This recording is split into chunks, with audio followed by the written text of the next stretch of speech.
बिस्मिल्लाहिर्रहमानिर्रहीम। Respected teacher, dear students, अस्सलाम वालेकुम।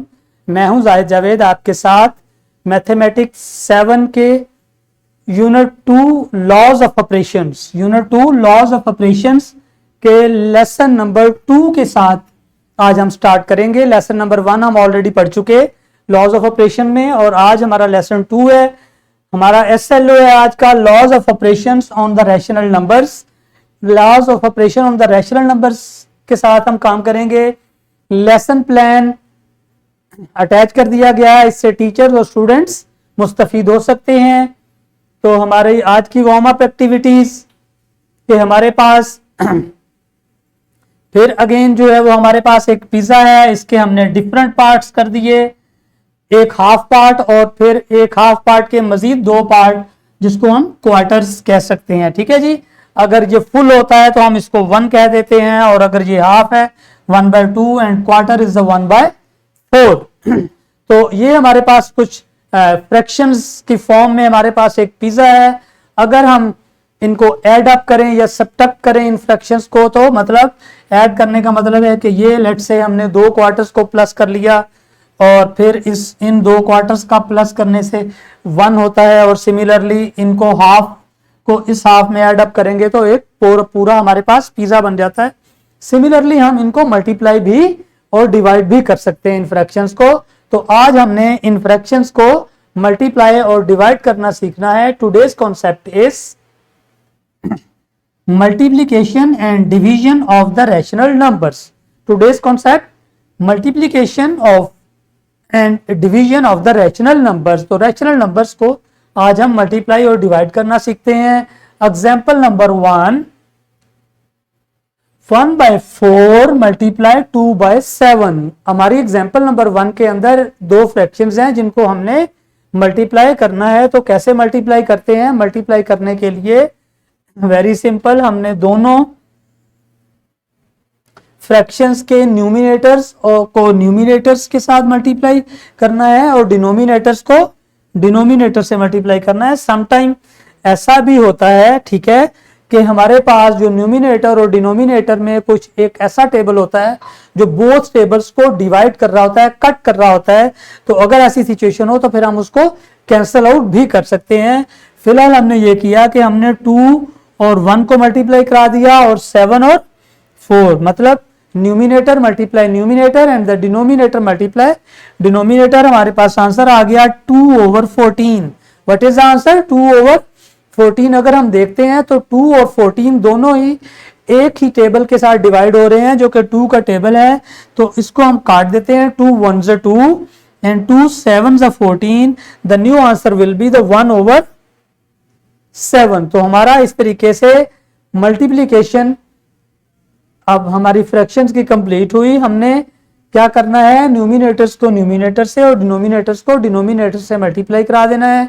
और अगर हमारी फ्रैक्शन में न्यूमिनेटर और डिनोमिनेटर किसी सेम टेबल के साथ डिवाइड हो रहे हैं तो फिर हम उनको डिवाइड कर सकते हैं, या वो सेम फैक्टर टेबल के फैक्टर्स होते हैं। Next example for the division. अगली हमारी जो एग्जाम्पल है इसमें हमने डिवाइड करना है 4/9 डिवाइडेड बाय 5/18। क्या करेंगे? 4/9 डिवाइडेड बाय 5/18 करेंगे। तो देखते हैं कैसे करना है। तो हमने क्या करना है, अपने जो डिवीजन का साइन होता है इसको मल्टीप्लाई में चेंज कर देना है। क्या करना है जी? हमने इसको मल्टीप्लाई में, first fraction is as it is 4/9, फिर मल्टीप्लाई का साइन, और जब डिवाइड मल्टीप्लाई में कन्वर्ट हो जाए तो आपने क्या करना है, अपनी फ्रैक्शंस को इनवर्स कर देना है, मतलब उसको उल्टा, न्यूमिनेटर डिनोमिनेटर और डिनोमिनेटर न्यूमिनेटर बन जाएगा। तो ये हमारे पास 5/18 18/5 में कन्वर्ट हो जाएगा। अब हम देखते हैं कि हमारे पास क्या कोई ऐसा नंबर है जो इन दोनों को आपस में कैंसिल कर सकता है। दोनों फ्रैक्शंस में कोई एक डिनोमिनेटर किसी दूसरे न्यूमिनेटर को अगर डिवाइड करता हो, या एक ही उनके दोनों का फैक्टर हो, तो हम उसको कैंसिल आउट कर सकेंगे। तो हम जरा गौर से देखें तो 9 जो है, अगर हम 9 1s are 9 और 9 2s are 18 कर दें तो इसका मतलब है कि 9 और 18 आपस में कैंसिल हो गए, और हमारे पास जो न्यू फ्रैक्शंस बनी है वो 4/1 मल्टीप्लाई 2/4 5 हो गई है। तो अब हमने वही मल्टीप्लिकेशन का रूल यूज करना है कि हमने न्यूमिनेटर को न्यूमिनेटर से मल्टीप्लाई करा देना है और डिनोमिनेटर को डिनोमिनेटर से मल्टीप्लाई करा देंगे, और इस तरह से 4 टू ज़ा 8/5।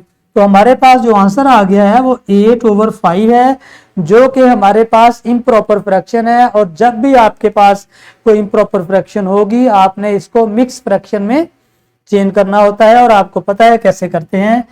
8 को हम डिवाइडेड बाय 5 कर देते हैं, 5 1 ज़ा 5, माइनस करने से 3 यहाँ पे आंसर आ गया। तो हम इसको लिखेंगे 1 होल नंबर 3/5। तो हमारा आंसर आ गया 1 होल नंबर 3/5। तो यूं हमने multiplication and division both examples को सॉल्व कर लिया है। उम्मीद है आपको ये चीजें समझ आ गई होंगी। ओके, तो नेक्स्ट चलते हैं हम रैप अप में। हमने आज रिकग्निशन की है मल्टीप्लिकेशन एंड सब division of the rational numbers. क्या रिकग्नाइज किया है जी? Multiplication and division of the rational numbers. Okay, तो हम क्लास वर्क में जाते हैं। यहाँ पे मेरे पास एक क्वेश्चन है, क्वेश्चन नंबर 1, 15/25 मल्टीप्लाई 1/10। ये आप क्लास में करेंगे, टीचर्स से आप हेल्प लेंगे इसके लिए। Next question is the 14/15 divided by 7/45। तो दोनों क्वेश्चंस को क्लास में टीचर की मदद से आपने सॉल्व करना है, और इस तरह से आपके दोनों क्वेश्चंस की मल्टीप्लिकेशन और डिवीजन बोथ की प्रैक्टिस हो जाएगी। तो यूं आप जो है वो इसको अच्छी तरह से देख लें। टीचर्स प्लीज स्टूडेंट्स को हेल्प कर दें। तो चूंकि हमने ये क्लास में भी कर लिया है अब, तो इसलिए मैंने आपके लिए कुछ होमवर्क छोड़ दिया है जो कि आपने घर में जाके करना है। Question number 1 and 2, 3 and 4। Question number 1, 2, 3 and 4। पहला क्वेश्चन है 11/50 multiply by 15/44। Second question is the 21/33 divided by 7/66। Third one is the 13 multiply 105/65 and the fourth is 7 divided by 9/119। तो ये 4 क्वेश्चंस आपके होमवर्क के लिए हैं। पेरेंट्स आपकी हेल्प करेंगे यहाँ पे अगर आपको कोई इशू होगा, लेकिन उम्मीद करता हूँ कि अगर आपने ये लेक्चर अच्छी तरह से सुना है और दोबारा से इसको आप सुनेंगे तो आपके लिए ये मुश्किल नहीं होगा। और यूँ हमारा आज का ये होमवर्क भी हो गया।